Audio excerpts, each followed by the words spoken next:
Bismillahirrahmanirrahim. Assalamualaikum warahmatullahi wabarakatuh. Alhamdulillah. Alhamdulillahilladzi anzala al-Qur'an hudan lin-nasi wa bayyinatin minal huda wal furqan. Asyhadu an la ilaha illallah wa asyhadu anna sayyidana wa habibana Muhammad sallallahu alaihi wasallam annahu la nabiyya wa la rasula ba'dah.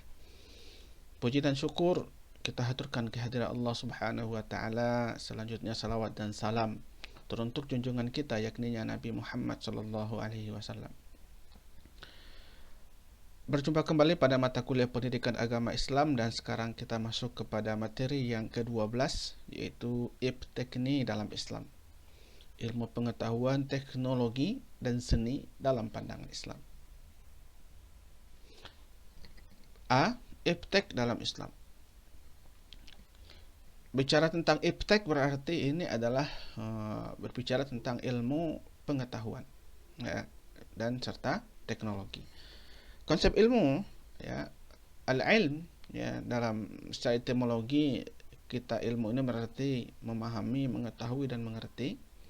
Sedangkan secara istilah ilmu adalah seluruh usaha sadar untuk menyelidiki, menemukan, dan meningkatkan pemahaman manusia dari berbagai segi kenyataan dalam alam manusia. Jadi kita mencoba untuk mengeksplorasi sesuatu yang bisa kita jangkau dengan adawat hawas kita, yaitu dengan alat indera yang kita miliki. Apa yang sudah bisa dilihat, didengar, dicium, diraba, ataupun kemudian dikecap. Adapun arti kata pengetahuan adalah informasi atau maklumat yang diketahui atau disadari oleh seseorang. Jadi itulah yang kita dapatkan dari adawatul hawas kita tadi, yaitu alat-alat indera kita tadi, berupa informasi-informasi. Menurut Surjono Sukanto mengatakan bahwa ilmu pengetahuan adalah pengetahuan yang tersusun sistematis dengan menggunakan kekuatan pemikiran, pengetahuan di mana selalu dapat diperiksa dan ditelaah atau dikontrol dengan kritis oleh setiap orang lain yang mengetahuinya. Dia bersifat terbuka, open. Siapapun kemudian bisa mengkritiknya, kemudian siapapun bisa kemudian mempelajarinya. Nah, teknologi berasal dari bahasa Yunani, perpaduan dari dua kata yaitu tekne dan logos. Ya. Tekne berarti keterampilan, logos berarti adalah ilmu. Maka kemudian bisa dipahami secara literal bahwasanya teknologi itu adalah ilmu yang mempelajari tentang keterampilan. Dan kemudian teknologi yang kita sering gunakan dalam percakapan kita sehari-hari terambil dari bahasa Inggris, yang kemudian kata ini muncul populer sekitar abad ke-20-an bersamaan dengan berakhirnya revolusi industri kedua, di mana manusia sudah mulai mengenal mesin dan sebagainya. Nah, lahirnya teknologi ini merupakan bentuk dari berkembangnya ilmu pengetahuan. So bisa dipahami bahwa teknologi merupakan buah dari pengkajian berbagai hal dalam aspek kehidupan. Tujuan dari penciptaan teknologi itu adalah untuk memberikan kemudahan bagi manusia. Bayangkan dahulu transportasi itu hanya menggunakan hewan tunggangan atau kendaraan-kendaraan yang sederhana. Sekarang kemajuan yang luar biasa pada teknologi transportasi yang bisa menciptakan alat perjalanan yang ditempuh waktu yang biasanya ditempuh dengan berhari-hari bisa diringkas hanya dengan hitungan jam. Seperti diciptakannya pesawat, kereta cepat, mobil, dan sebagainya.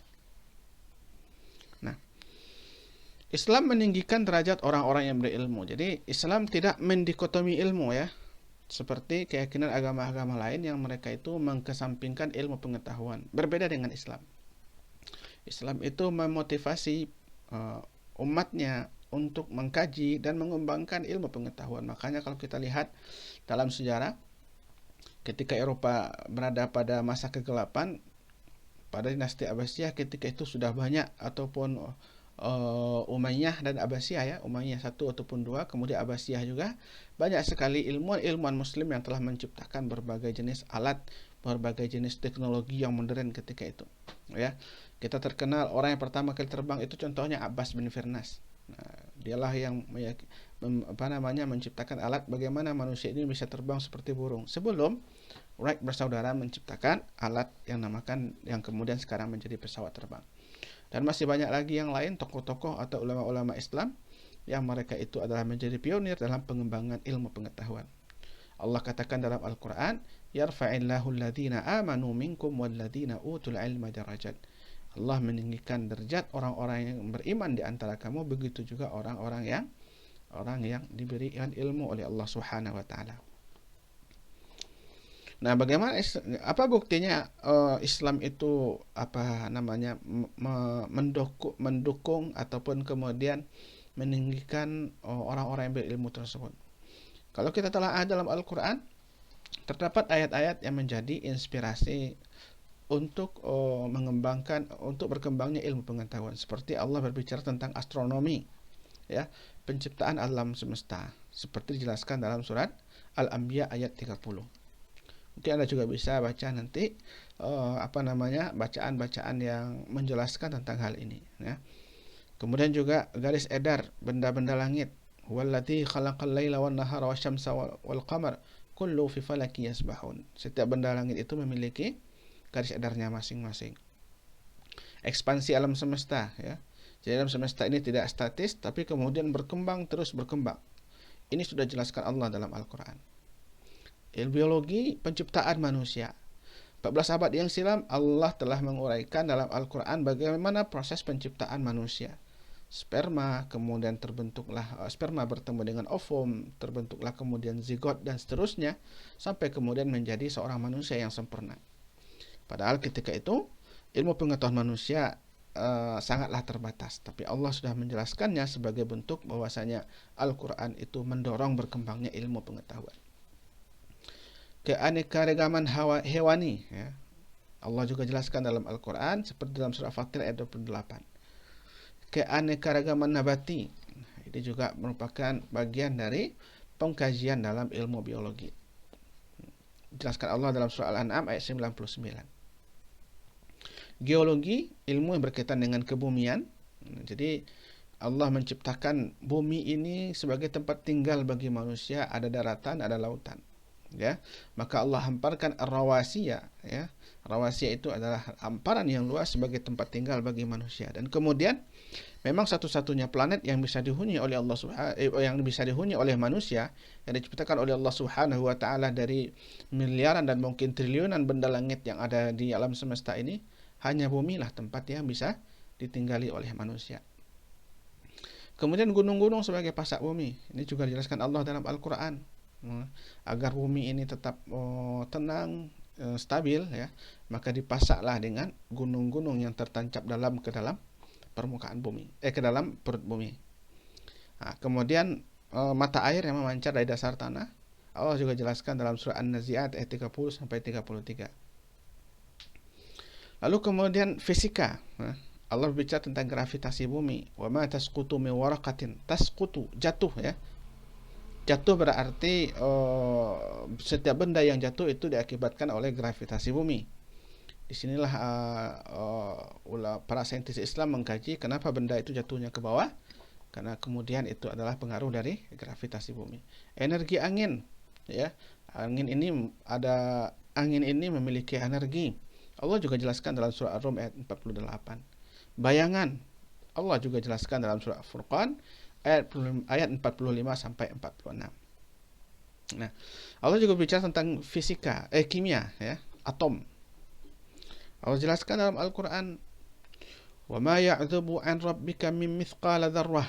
Mithqala dzarrah itu adalah partikel terkecil, ya, yang sekarang diartikan dengan atom. Ini artinya adalah bagaimana manusia termotivasi untuk mengkaji, untuk mencari apa partikel terkecil tersebut. Ternyata itu adalah atom. Kemudian material, ya, besi, metalurgi. Ini juga dijelaskan Allah dalam surah Al-Hadid ayat 25. Dan kemudian senyawa air, ya, Allah jelaskan juga dalam surah An-Naml ayat 60. Jadi mungkin Anda dari bidang keilmuan yang beragam di sini, ya, silakan Anda kaji benarkah apa yang disampaikan Allah dalam Al-Quran ini, dan saya yakin Anda akan menemukan kebenarannya, karena memang kebanyakan juga dari saintis-saintis non-muslim itu mereka masuk ke agama Islam karena berdasarkan kepada penelitian-penelitian mereka terhadap ayat-ayat Al-Quran, karena Al-Quran itu mengandung kebenaran yang mutlak. Nah, Islam dan seni. Secara umum seni adalah ungkapan perasaan, ya, pencipta yang mengandung secara umum seni adalah secara pengertian seni.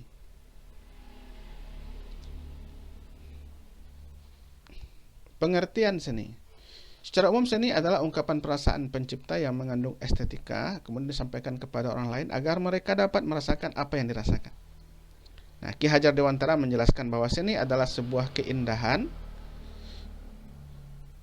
Ki Hajar Dewantara menjelaskan bahwa seni adalah sebuah keindahan sehingga dapat menggerakkan perasaan indah seseorang yang melihatnya, ya. Oleh karena itu, perbuatan manusia yang dapat mempengaruhi, dapat menimbulkan perasaan indah itu seni. Nah, Ira Adriati mengatakan, seni adalah proses dan produk dari memilih medium dan suatu set peraturan untuk menggunakan medium itu, dan suatu set nilai-nilai yang menentukan apa yang pantas dengan ekspresi lewat medium itu, untuk menyampaikan baik kepercayaan, gagasan, sensasi, atau perasaan dengan cara seefektif mungkin untuk medium itu. Kemudian, fitrah manusia itu mencintai keindahan, ya. Allah katakan dalam Al-Quran, Zuyyina linnasi hubbu syahawati minan nisa'i wal banina wal qanatiril muqantarati minal dhahabi wal fidda wal khailil musawwamati wal an'ami wal harth dzalika mata'ul hayatid dunya wallahu indahu husnul ma'ab. Jadi memang fitrahnya manusia itu mencintai sesuatu yang baik, sesuatu yang indah, sesuatu yang bagus. Dan Islam juga tidak mengharamkan seni, ya. Islam tidak mengharamkan seni. Allah katakan dalam Al-Quran, khudzu zinatakum inda kulli masjidin. Pakailah pakaian terbaikmu, pakaian yang indah, ya, ketika hendak ke masjid. Ini artinya adalah Islam memotivasi kita untuk mengembangkan seni dalam kehidupan. Innallaha jamil wa yuhibbul jamal. Sesungguhnya Allah itu indah dan kemudian Allah itu mencintai keindahan. Nah, yang perlu kita pahami adalah prinsip-prinsip seni dalam Islam. Seni, yang pertama, seni yang dapat mengangkat martabat manusia dan tidak meninggalkan nilai-nilai kemanusiaan. Jadi jangan mengangkatkan seni, tapi seni itu kemudian merendahkan harkat dan martabat manusia, ya. Yang kedua, seni yang dapat mementingkan persoalan akhlak dan kebenaran yang menyentuh aspek estetika kemanusiaan dan moral. Jadi seni itu tidak boleh bertentangan dengan nilai-nilai akhlak, ya. Atau ada hal-hal aspek-aspek yang asusila di dalamnya atau amoral di dalamnya, itu tidak dikatakan dengan seni yang sesuai dengan ajaran Islam.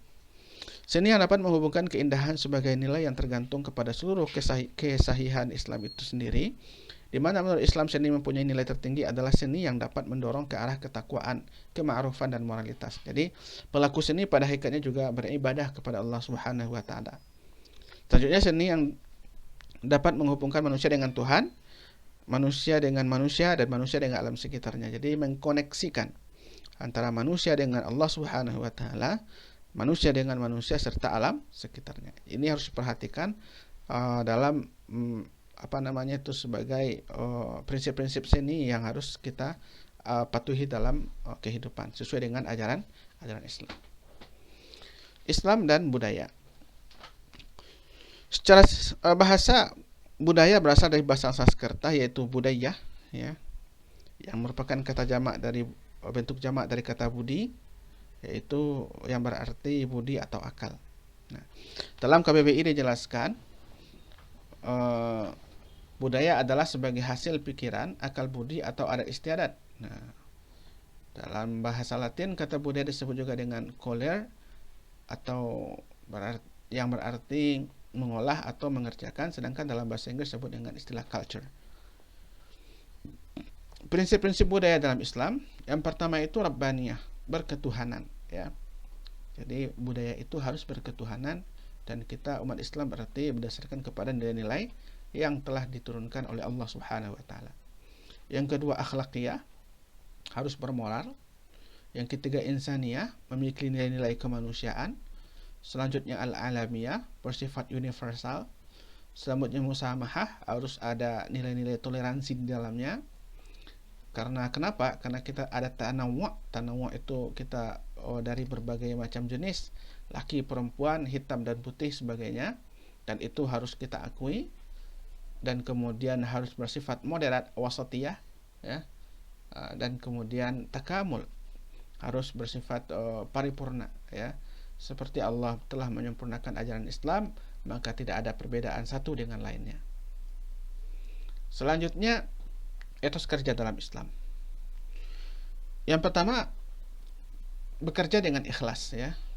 Kita diperintahkan untuk bekerja dengan ikhlas, karena bekerja itu juga merupakan bagian dari ibadah kita kepada Allah Subhanahu wa taala. Fa'budullaha mukhlishina lahiddin.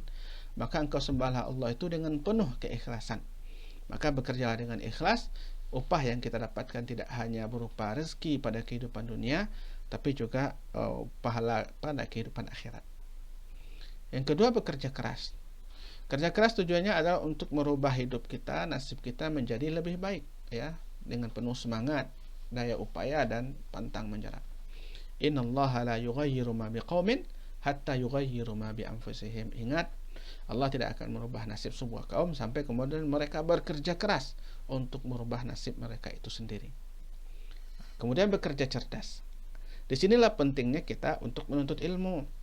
Bekerja cerdas ini lebih baik daripada asal-asalan saja, karena bekerja cerdas itu lebih efektif, lebih efisien, dan kemudian kita juga bisa mendapatkan hasil yang maksimal. Maka bagaimana kita bisa bekerja cerdas? Tentu dengan ilmu tadi. Yarfa'illahu alladhina amanu minkum walladhina utul ilma darajat. Yang terakhir, bekerja tuntas. Kerjakan segala sesuatu itu sampai tuntas. La tuakhiru amalal yaumi ilal ghad. Jangan engkau tunggu atau sisakan pekerjaan hari ini untuk hari esok. Kenapa? Karena hari esok juga sudah ada kewajiban yang harus kita laksanakan, harus kita tuntaskan. Maka apa yang menjadi kewajiban kita hari ini, apa yang menjadi tugas kita hari ini, selesaikan sekarang, tuntaskan sekarang. Dan begitu juga, jangan meninggalkan pekerjaan untuk orang lain. Apa yang kita selesaikan sendiri, selesaikan sendiri. Tapi kalau memang kita perlu bekerja sama, silakan bekerja sama. Tapi ingat, jangan meninggalkan atau mengundur-undur amalan kita sehingga kemudian pekerjaan itu tidak tuntas atau tidak selesai. Terima kasih atas segala perhatian, dan mungkin sekian dulu yang bisa saya sampaikan pada kesempatan kali ini. Mohon maaf atas segala kekurangan. Assalamualaikum warahmatullahi wabarakatuh.